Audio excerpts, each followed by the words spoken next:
Well, it seems like the episodes of season 2 of The Bridge are continuing the tradition of getting better and better.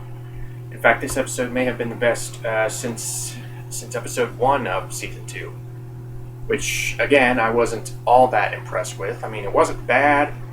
It was just hampered by expositional dialogue and kind of the need to reintroduce all of these characters and storylines.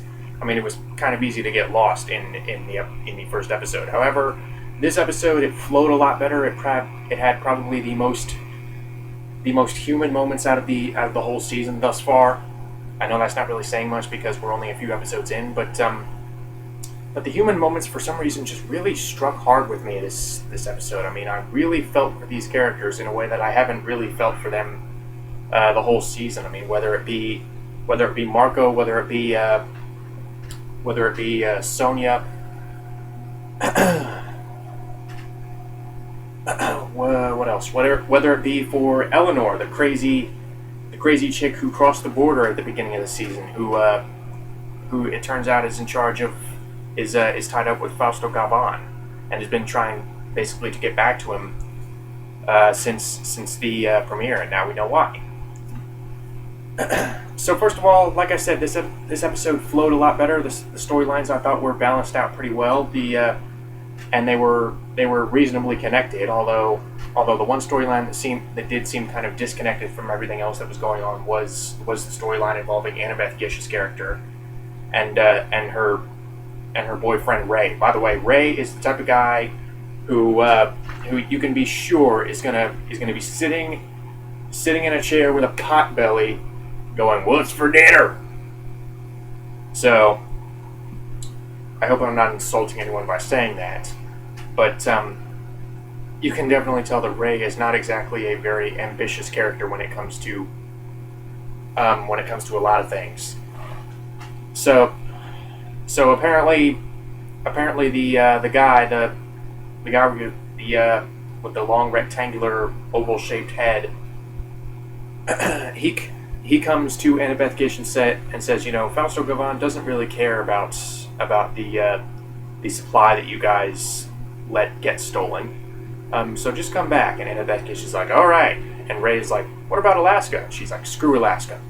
So we have yet to see what's going to happen to them, although I'm betting nothing good, considering how upset we saw Fausto Galvan was over that supply of dope being lifted from his hands. But probably my favorite storyline, oddly enough, involved Sonia, and Sonia is one of those characters who it is extremely hard to relate to a lot of the time. Not just because she has Asperger's syndrome, okay? That has very little to do with it. It's just the fact that she is just so crazy. In addition to that, I mean, she has this unhealthy. She has tons of unhealthy obsessions. Obviously, she doesn't know how to interact with people, so that's going to be a given. When you learn the mental condition that she has, you know that she's not going to be able to interact with people very well. So she's usually one of the characters that's more difficult to relate to on the show. However, in this episode, yeah, you still got to see her act in a very weird way when she learned that the murderer of her sister is dead. I mean, he flatlined in his hospital bed. She basically sits there and lays on his corpse. She lays her head on his corpse and she's crying, and without any dialogue. I mean, really, the only dialogue she says is when Nathan Phillips' character, I believe it's Nathan Phillips, when he goes to try to console her, she's like, "Don't touch me." So I thought that was a really hard-hitting moment, and the moments that came after that were a nice continuation of that, because you really get the sense that what is she going to do now? You really get this genuine uncertainty with how she's going to really go on with her life, considering this has been a major obsession of hers for a while now. I mean, she mentioned she wanted to have at least one conversation with this guy um, tell him how much she loved her sister, and possibly just, this is just me speculating, I mean, asking him why. And now she'll never get that opportunity.